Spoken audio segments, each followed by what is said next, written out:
the talk about the Bears draft has focused on the defense, and rightfully so. Phil Emery told us at the Combine and after the season the draft was going to focus on the defensive side of the ball. Why not, Jeff? I mean, there was the worst defense in Bears history, so you know, even though they added Jared Allen, Willie Young, Lamar Houston, they're going to continue to add to the defense. But they can't ignore the offense. They have right now 7 picks, and you look at those late rounds, they can get some depth at wide receiver and tight end, especially at the pass catcher spots. Absolutely. Obviously, you know, you got Brandon Marshall, Alshon Jeffrey in the top 2 spots. You know, they went out and got Dominic Hickson, Marquise Wilson. You know, there's some options there.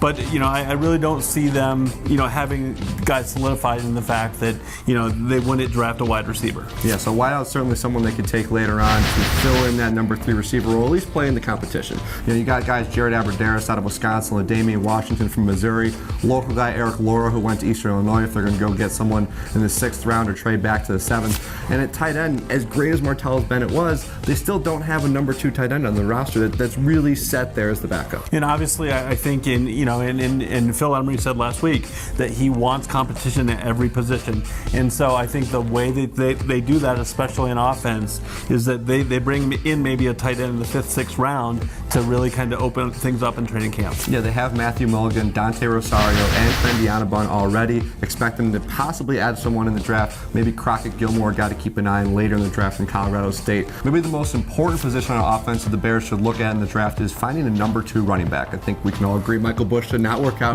so well last year, and Chester Taylor before that, Marion Barber. They need to find somebody to be Matt Forte's complement. Is it Michael Ford? Maybe. Undrafted rookie last year out of LSU, but he doesn't have a lot of experience. You got to imagine they're going to find someone add to that competition. And Mark Trestman's offense, it couldn't hurt to have another guy to take some carries from Forte. Absolutely, and you know, we talked about depth, and you know, I think, you know, the 5th, 6th, 7th round is that part of the draft where you can afford to take a risk on a guy, even if he doesn't work out. At least you bring him in for training camp, and you know, there's some competition there. Yeah, some names to keep in mind: Charles Sims out of West Virginia. You got Storm Johnson, a local guy, Capri Bibbs, who went to Plainfield High School, played at Colorado State. Kind of a low, good runner with good balance. Had a lot of production at Colorado State. Another guy to keep an eye on: D'Anthony Thomas from Oregon. Everyone knows him as that speedster. Boy, would Mark Trestman have a lot of fun with him. And we'll finish off here at the quarterback spot. And we don't necessarily, the Bears don't need a quarterback. You know, Jay Cutler, they are set for at least 3 years.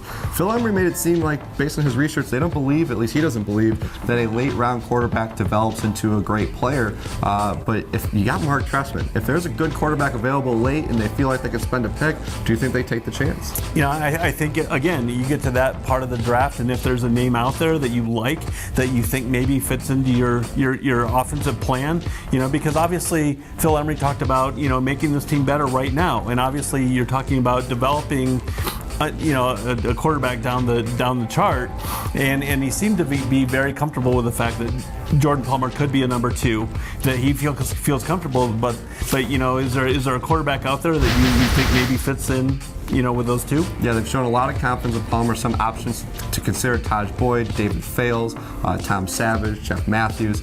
Some of those options, late rounds, the Bears could look at. And you got to imagine that war room, Jeff. Phil Emery might say no, but if Mark Trestman's got a quarterback he loves, I personally would not say no to Mark Trestman if he wants to develop a quarterback, but you have to wonder, priority-wise, if that's a good option for them. For all the best analysis of the Bears draft as it goes on all weekend from Hallis Hall, be sure to stick here to ChicagoFootball.com.